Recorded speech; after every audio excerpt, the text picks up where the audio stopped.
If you don't have a good relationship with money, like, you're gonna have to deal with that shit for the rest of your life. Kristen, what are your thoughts on soulmates? Basically, anything can be healed with inner child work. I love me some aliens.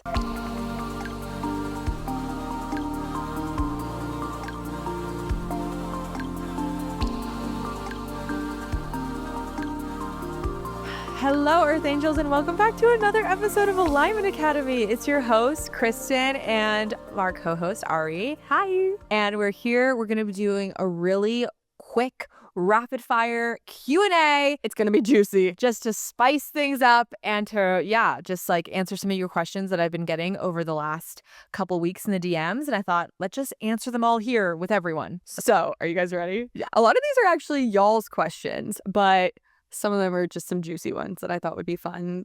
Kristen has no idea what some of these questions are going to be. So she had literally no idea how juicy it's about to be, but it's going to be juicy. Get ready, guys. So let's kick it off with something really light and simple. And I want to make sure your people really get to know you, Kristen. Okay. Okay, so if your soul had a playlist, what would be the first 3 songs?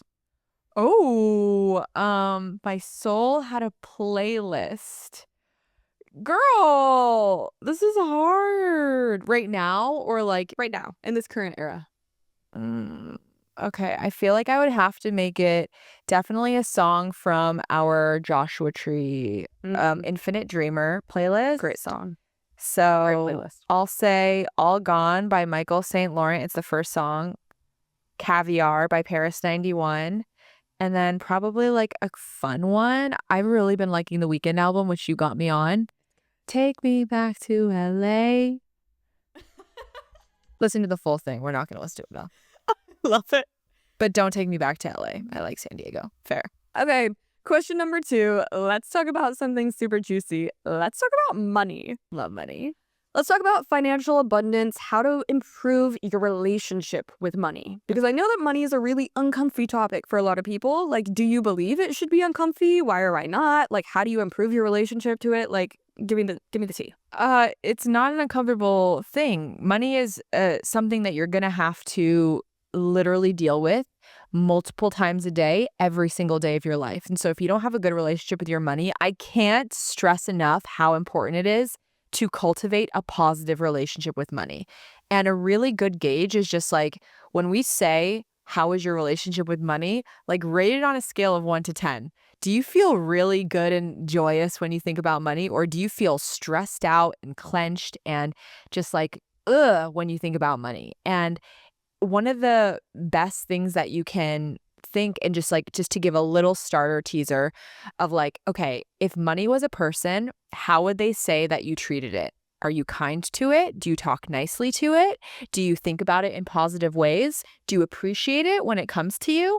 Do you send gratitude to it? Because like money is a consciousness. It's a thing that hears your thoughts. And so, if it always actually has been there to support you and you're literally always like just shaming it and never thinking it's enough and never sending it gratitude, why would it want to come to you? It's like a friend. It's like if you were never grateful for your friend and they always showed up for you, that friend would be like, at some point, fuck you, like, I don't want to be near you. You're negative. You're not a good vibe. You're not fun to have. You never appreciate me when I come around. And so just like taking an audit about where you're at with your relationship with money and starting to build a relationship where you are kinder to it, you're nicer to it, you speak to it, you have fun with it, you appreciate it when it comes, like that can be a really beautiful place to start. Have you named your money consciousness? I like to think, I don't know, have I named it? Like, really? I always think of money as a woman though. Like it's like a female consciousness to me. I like that. Yeah, I haven't named it, but it feels like a female consciousness. And I always,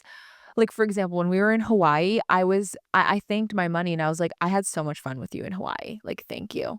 More please. But like, thank you. Thank you for letting me have fun with you, because I realized that sometimes I used to spend my money and I'd be like, I don't want to spend money. And it's like, no, your money wants to have fun when you spend it. Don't like feel like shit when you spend it. Like, feel good.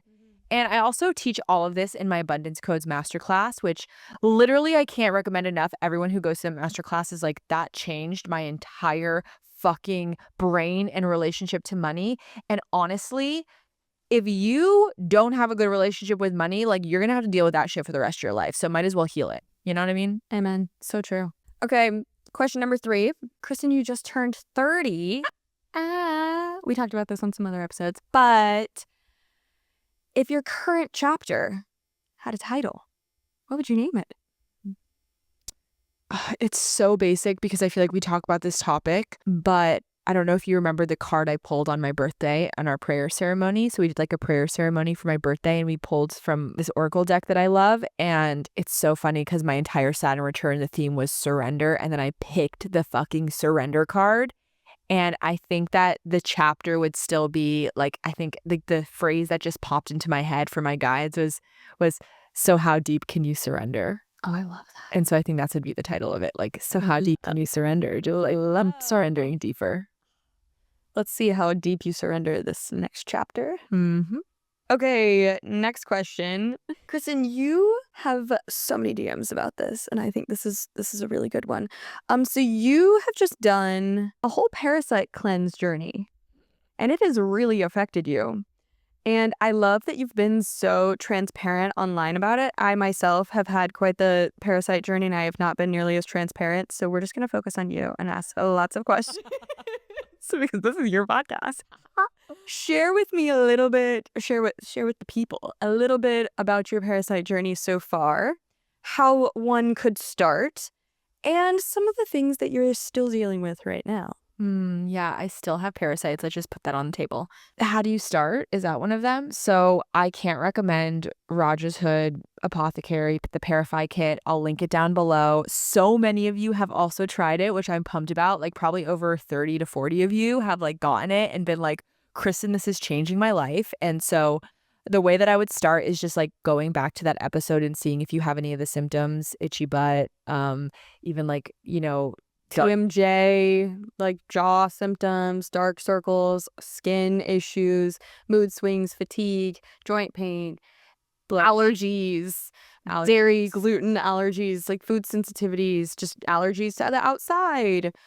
God, there's so many. There's so many. IBS. And if they flare up around the full moon, because that's when they're the most active, that's definitely how you know they are. And so anyway, yeah, like I did two parasite cleanses and I'm still. You say that shakily. I did 2 parasite cleanses in a row. And yeah, it was actually pretty rough. Like, and I'm still dealing with some symptoms and going deeper into some holistic healing because after I got almost to the end of the second one, I did have to stop it because my body I like stopped getting my period for a couple months. And so I was working with my hormone girl. They were like, it's pretty hard on your body. So you should just like take a little bit of a break. So before my 3rd one this year, I'm going to take a little bit of a break, but I'm managing my symptoms well. And ultimately too, like I feel like after I released a lot of those parasites, my self-worth and my confidence and a lot of like my mental stuff cleared up. My mental fog, my sleeping issues, they are all still better. They're just not as good as I know that they can be. So yeah, like parasite cleansing has kind of changed my life. We are little parasite girlies now, which is such a funny thing that like our souls have chosen. I know I'm like we're half into it, I guess. But yeah, so that's where I would start, and that's where I'm at. I'm still dealing with some of the stuff, but on a little break of the cleanse because I need to let my body reset and like get my period back and get my hormones back in balance. So love that. If you're enjoying this episode, then I have a quick offer for you. I would love to gift you my free meditation, Release Anxiety and Trust the Universe. And this meditation has been so pivotal for me when I was going through my rock bottom or when I'm going through a moment of uncertainty in my life. And I would love for you to try this meditation out absolutely free. All you have to do is rate the podcast 5 stars, go follow my podcast Instagram page at Alignment Academy Pod on Instagram, and then send me a screenshot of your 5-star rating or review, and I will send you the meditation, no strings attached. I can't wait for you to try it out. And now back to the episode. Kristen, what are your thoughts on soulmates?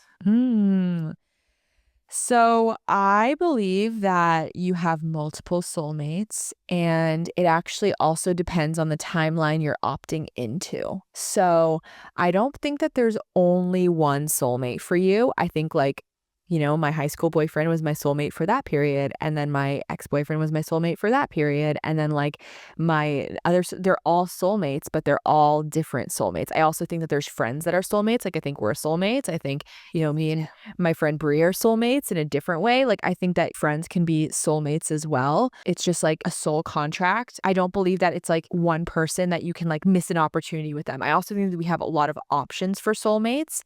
So for example, like let's say, let's use you for an example. You know, you had a big spiritual awakening this year. Let's say you never did that mushroom trip with me and you were still on the path that you hadn't done that mushroom trip. You might still be with a partner that was like on that timeline, but because you chose a different timeline, now a new soulmate for you is actually going to align with you at this new frequency versus like maybe you would have been with that soulmate for a lot longer. Right. So it also depends heavily on like what decisions you're making and who you're being. That makes sense. I don't think it's as like cut and dry as some of the spiritual people make it seem. Like you have this one soulmate and like you got to find your one soulmate, your twin flame, blah. Like Well, I also think that way of thinking is fear-based, and I mean, it's kind of terrifying because like then you live your whole life and you're like, oh my God, there's only one person for me. I hope I find them. I hope I just so happen to stumble into the right coffee shop at the right time and we bump into each other. Like, I really like the way of thinking that's like, there's multiple for different phases, for different stages, and I'll find them when I need to. and they'll find me. And they'll find I don't need to do anything. That's beautiful. Yeah. Love. Okay, next question. What is the weirdest spiritual experience you've ever had that you know is real and that maybe you've never shared before? Oh, there's a couple that I'm thinking that I've never shared before. Number one was like after one of my big mushroom trips in Joshua Tree, my best friend and I had like a UFO come like really close to us, and it was like flashing pink. It was like really close in the sky. And then as soon as we like waved and like kind of like we're like acknowledging it, it literally flew and blipped and disappeared. Literally right in front of us. And it was like 3 a.m. in the morning. We were on hammocks. We were like looking up at the sky. It was freaking crazy. It was crazy. Okay, I had a UFO experience. It was not in Joshua Tree and it wasn't that friendly. Oh, really? That's interesting. Well, I mean, like, we didn't like engage. Oh, It was in Arizona. Arizona is pretty. Super random. No, it's not that random. Sedona's in Arizona. Oh, yeah. Lots Not of yet aliens random. there. Yeah. I love me some aliens. Okay, wait, keep going. That was one. You know what? I think I'll keep it to that one. The other one is really weird. Okay. Why did you meet God in the bathroom? Honestly, it's funny because my craziest, weirdest spiritual experiences, like I have fucking met God and it's not those. Like that's like the weirdest ones. I think it's like that feels normal at this point. I'm like every time I take 5 grams of mushroom, I'll meet God. Okay, so you're at a dinner, you're at an event, you're somewhere out and about, and you meet somebody who is also in your same industry and they're well known and they're perhaps doing better than you. They're in whatever capacity that means. How do you engage with them? Do you engage with them? Do you duck your head, run the other way? Do you immediately go up to them and network with them? Like, what do you do? Are you asking me what I would personally do? Yeah. At this point, I would probably say hi. And then what about for other people? I always think that you should introduce yourself. I think that being kind and open and humble, if you just do that and it doesn't go well, then you did all that you could. But then if you don't say hi and you kind of like let that go, it's like you should have just you'll always think what if, you know? Yeah. So I think that whenever I'm meeting somebody, if it's actually somebody that I genuinely want to connect with, I will try to put myself in a position where I can like say hi to them. And like I also think don't lie about knowing who they are. Like just say I love your work, or say like, you know, I've seen you online, like I love what you do or something. Like I think that being kind and genuine and open, and if they want to engage then they will, and if not, then like you're no less worthy. You're not a bad person. You just, you know, always, I think, shoot your shot. Love it. I actually did this exact thing with a pro triathlete that I follow online. I saw them in public and I was like, oh my gosh, like I follow them. And sometimes, you know when you follow somebody online forever, you like think you're friends and then you're like, wait, we're actually not friends. Like I've never actually met them before. And I saw them and I was like, oh my God, like my instant reaction is like, ooh, friend. And then I was like, wait, no, Ari, you don't know them. And then I was like, honestly, why not? Shoot a shot. Let's go. So I went up to them. I was like, hi, I followed you online for years. Like, I'm like, love what you do. Like, think that blah, blah, blah, blah, blah. We ended up being homies. They gave me their phone number, and not in a romantic way, but just as like homies. And it was like, yeah, hell yeah. Like, super excited to support you on your journey. Super excited for you to support me. Like, go team. Wow. It's just cute and fun. So I wanted to hear your take on it because I don't know. I feel like, who knows? Yeah, I feel like that feels like an edge for me, like especially if they're like huge and whatever, but I think I would still force myself to do it. I'm going to make a quick assumption about you if you listen to Alignment Academy, the podcast, that ever since you were little, you just had this deep feeling that you were meant for big things in this world. You weren't here to be ordinary, but you were here to be a mover and a shaker. Hi, I'm Kristen, and same. Except for years, I was self-sabotaging because even though I felt in my soul that I was here to do extremely big things, I could not stop procrastinating, self-sabotaging, feeling massive amounts of imposter syndrome, and don't forget getting triggered as fuck every single day of my life. And honestly, I didn't know what to do. And then I found inner work. I found energy healing. I found all of the modalities that I still use today. The spiritual tools that I use feel like I found a hack to this universe. Like, the rules don't apply to me because I know how to shift my vibration. I know how to reprogram my subconscious mind. I know how to give myself any beliefs that I want to believe about the world, like money comes easy to me and the rules don't apply to me and I don't need a real job. These are all just beliefs that I believe about myself. If you're similar to me, you know you have a big mission, but you know it's also time to get out of your own way and heal your blocks for good so you can actually just take action on your mission. This is why I created Alignment Academy, the membership. Inside this membership, you are going to get everything from live coaching sessions with me monthly, all of my best-selling heart work meditations and hypnosises. You're going to get all of my energy healing activations to do energy work on yourself anytime you want. Not to mention, as soon as you enroll, you get a library of 9 past masterclasses and 8 on-demand meditations. But the very best part is the people in the community. This is some of the most heart-centered, amazing humans I've ever come in contact with. Honestly, people have made friends in this group. They've met up in person in this group. It's the place to be. This is seriously the only space on the internet that weaves quantum manifestation, inner work, and business to help you quantum leap in your soul's growth and your business growth. If you're serious about healing, getting out of your own way, and taking massive action this year, then join with the link below. See you inside. Let's talk about jealousy. Okay. What does it mean? So jealousy is actually typically an inner child wound because it's like a wound of unworthiness of like, I don't believe that what you have, I can have. So it does show you what you want for yourself. And it kind of highlights that feeling that you don't feel like you can have it. So that the way that you heal it, it kind of just is with, again, inner child work around you feeling worthy of that same thing. And if you don't feel worthy, getting clear on why you don't feel worthy, and then like validating the part of you that is like, no, you're allowed to have that in your own, unique way. But yeah, it's like basically highlighting where you feel like you can't have what they have. Which is sad. So inner child work. Inner child work. Yeah.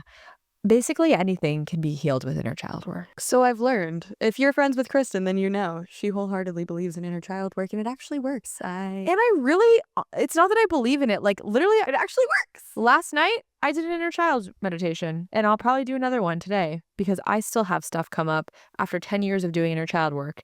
And you just do it, and then you change your brain, and then you're like, oh wait, I was so lit. I just did it. And like now it's not bothering me. I'm not triggered anymore. I love how you talk about like spiritual awakenings, like the healing traumas, whatever. And you're just like, yeah, I mean, it's hard to heal. You got to put in the work. But then afterwards, you're like, sweet.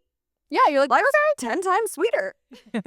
Okay, bonus question, because I just remembered this too. Kristen, can we talk about dreams? Yes. Like, can you use dreams to connect with your spirit team? Like, are dreams, are they telling you something? Like, what the heck are dreams? So I'm not an expert on this, but in my experience, like I will have a couple types of dreams. I mean, I'm sure I have many, but there's like processing dreams. So a lot of times I'll play out my biggest fears in dreams. Like I'll be processing pain, or like I remember when I was having those dreams about those girls that were really mean to me on that trip, I would have a lot of dreams about them ignoring me in public, which which was like me processing the pain of them like rejecting me.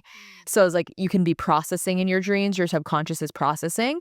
I've also had prophetic dreams where it's like you're seeing the future. Like I had dreams where I would ask somebody like, why won't this person talk to me? And then I would have somebody who knew that person be like, oh, they'll reach out to you on this date. And then like they reached out to me on that date. So like things like that. I think that there's like different types of dreams where sometimes you can, oh, this is a really good way I use my dreams. I'll ask my team of light, like, hey, I'm having trouble with this in my life. Can you help me in my dreams, like figure it out or get over it or learn the lesson quicker? And then I'll like learn something in my dreams, or I'll actually wake up and like it feels different in my body. So you can like ask your spirit guides to help you process things in your body or like make it easier because they're there to help you, but you have to ask. That is so cool. So Do you keep a dream journal? I do on my phone. I write down anything that feels really like I don't do it every night, but dreams that I know are important, I will always write them down. And then I'll look back at them. And like I'll be like, I had a dream that this was gonna happen. And then like I'll look back at them and be like, oh, that fucking happened. Actually happened. So like I just like to keep track because you do forget your dreams. Yeah. So fair. Yeah. Super cool. Okay, that was my last question. If you guys have more questions, you should comment them and ask Kristen on the next Q&A. Comment them below, especially on Spotify, on YouTube, Apple. I don't think you can do that, but I hope you guys enjoyed this quick little rapid fire episode. I love when you guys ask me questions. Thank you for being here week over week. Please rate, review, comment on the podcast, and we will see you in the next episode. Bye. Bye.